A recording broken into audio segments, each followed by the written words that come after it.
Shivalli hotel ಅಂತ. ತುಂಬಾ ಜನ ಶಿವಳ್ಳಿ ಹೋಟೆಲ್ ಯಾಕೆ ಅಂತ ನಾನು ಕೇಳಿದೆ. ಇಲ್ಲ, ಶಿವಳ್ಳಿ ಅವರು ಯಾವತ್ತೂ ಮೋಸ ಮಾಡೋದಿಲ್ಲ, ಆಮೇಲೆ ಕಲಬೆರಕೆ ವಸ್ತುಗಳನ್ನ ಕೊಡೋದಿಲ್ಲ, ಆಹಾರದ ಬಗ್ಗೆ ಬಹಳ ದೊಡ್ಡದಾದಂಥ ಗೌರವ ಇದೆ ಅವರಿಗೆ, ಅದಕ್ಕೆ ನಾವು ಆ ಹೋಟೆಲ್ ಒಂದಷ್ಟು ಜನ ಹೇಳಿದ್ರು. ದೊಡ್ಡ ದೊಡ್ಡ ರಾಜಕಾರಣಿಗಳು ಹೇಳಿ, ಬೇರೆ ರಾಜಕಾರಣಿಗಳು ಹೇಳಿದ್ರು, ಶಿವಳ್ಳಿ ಹೋಟೆಲ್ಗೆ ಹೋದ್ರೆ ನಿಮಗೆ ಆಹಾರದಲ್ಲಿ ಮೋಸ ಇರಲ್ಲ ಸರ್, ನಾಳೆ ಬೆಳಿಗ್ಗೆ ಹೊಟ್ಟೆಗೆ ಪ್ರಾಬ್ಲಮ್ ಆಗಲ್ಲ, ಭಾಳ ಸ್ಮೂತ್ ಆಗಿರುತ್ತೆ ಫುಡ್ಡು.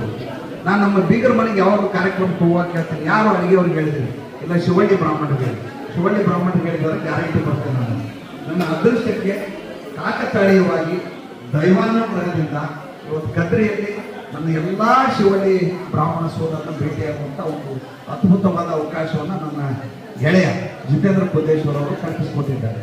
ನಾನು ಮುಖ್ಯವಾಗಿ ಇಲ್ಲಿ ಬಂದದ್ದು ಒಂದು ಬ್ರಾಡ್ಕಾಸ್ಟ್ ರೆಕಾರ್ಡಿಂಗ್ ಮಾಡಬೇಕು ಅಂತ ಬಂದದ್ದು ಜಿತೇಂದ್ರ ಪುದ್ದೇಶ್ವರ್ ಅವ್ರ ಜೊತೆ. ಬೇರೆ ಏನೂ ಕೆಲಸ ಇರಲಿಲ್ಲ.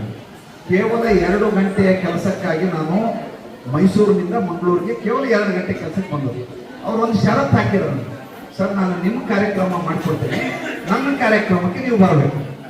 ಏನು ಕಾರ್ಯಕ್ರಮ ಅಂತ ಹೇಳಿ, ಇಲ್ಲ ಈ ರೀತಿ ನಾವು ಕಾರ್ಯಕ್ರಮವನ್ನು ಆಯೋಜನೆ ಮಾಡಿದ್ದೇವೆ, ನಮ್ಮ ಭಕ್ಷ್ಯಗಳಿಗೆ ನಮ್ಮ ಮನೆಯಲ್ಲಿ ತಗೊಂಡು. ನನಗೆ ಈ ಕಾನ್ಸೆಪ್ಟೇ ಭಾಳ ಇಷ್ಟ ಆಯ್ತು. ಯಾಕೆಂದರೆ ಮನುಷ್ಯ ಮೂಲತಃ ಸಾಂಘಿಕವಾದಂತಹ ವ್ಯಕ್ತಿ ಆತ ಸಂಘಜೀವಿ. ನಮ್ಮ ಮನೆ ಅಂತ ಒಬ್ಬರು ಬಹಳ ದಿನ ಎಲ್ಲರನ್ನು ಮಾತಾಡ್ಕೊಂಡು ಹೋಗ್ತಾ ಇರುವಂಥ ಒಬ್ಬ ನಿವೃತ್ತ ವ್ಯಕ್ತಿ. ದಯವಿಟ್ಟು ಕೇಳಿಸ್ಕೊಳ್ಳಿ, ಊಟ ಮಾಡುವುದರ ಮಧ್ಯೆ ನನ್ನ 2 ಮಾತುಗಳನ್ನು ದಯವಿಟ್ಟು ಕೇಳಿ. ತುಂಬಾ ಸಾಂಘಿಕವಾದಂಥ ನಮ್ಮ ನೆರೆಹೊರೆಯಲ್ಲಿದ್ದಂಥ ಒಬ್ಬ ವ್ಯಕ್ತಿ, ಪೈ ಅಂತ ಅವರ ಹೆಸರು, 2 ಸುಖ ಬ್ರಾಹ್ಮಣರು ಬಹುಶಃ. ಎಲ್ಲ ಮನೆಯವ್ರು ಊಟ ಆಯ್ತಾ ಸರ್, ಕಾಫಿ ಆಯ್ತಾ ಸರ್, ಊಟ ಆಯ್ತಾ ಸರ್, ಕಾಫಿ ಆಯ್ತಾ ಸರ್ ಅಂತ ಕೇಳೋರು. ಅವ್ರ ಮಗಳ ಬಾಣಂತನಕ ಅಮೆರಿಕಾಗೆ ಹೋದ್ರು ಸರ್. ಬಂದ ಮೇಲೆ ಇದ್ದಕ್ಕಿದ್ದಂಗೆ ಸೈಲೆಂಟ್ ಆಗ್ಬಿಟ್ಟು ಎಲ್ಲರನ್ನು ಮಾತಾಡ್ಸೋದೇ ಬಿಟ್ಟು. ಆಮೇಲೆ ಅವ್ರನ್ನ ಡಾಕ್ಟರ್ ಕರ್ಕೊಂಡು ಹೋಗಿ ತೋರಿಸಿದ್ವಿ. ಮೋಸ್ಟ್ಲಿ ನೀವೇನಾದರೂ ಒಂದು ಡಿಪ್ರೆಷನ್ ಹೋಗಿದ್ದಾರೆ, ನೀವೇನಾದರೂ ಬೈದಿದ್ದೀರಾ ಅಥವಾ ನಡಿಬಾರ್ದಂಥ ಘಟನೆಗಳೇನಾದರೂ ನಡೆದಿದ್ದಾವ, ಅವ್ರು ಯಾವುದಕ್ಕೋದಕ್ಕೂ ದೊಡ್ಡ ಶಾಕ್ ಆಗಿದೆಯಾ ಅಂತೆಲ್ಲ ಪರೀಕ್ಷೆ ಮಾಡಿ ನೋಡಿದಾಗ ಅವರು ಅಮೆರಿಕೆಯಲ್ಲಿದ್ದಂಥ 6 ತಿಂಗಳ ಕಾಲ ಅವರು ಜನರ ಜೊತೆ ಬೆರೆಯಲಿಕ್ಕೆ ನೆರೆಹೊರೆ ಇಲ್ಲದೆಂದು ಕಾರಣಕ್ಕೋಸ್ಕರ ಮಾನಸಿಕವಾಗಿ ಅವರು ಸಂಪೂರ್ಣವಾಗಿ ವಿಮುಖರಾಗಿ ತೀರ್ಕೊಂಡರು ಸರ್. ಸಂಘ ಜೀವನ ಅನ್ನೋದು ಬಹಳ ಮುಖ್ಯವಾದಂಥ ವಿಚಾರ ಇದೆ. ಬಹಳಷ್ಟು ಜನರಿಗೆ ಇದು ಅರ್ಥನೇ ಆಗೋದಿಲ್ಲ.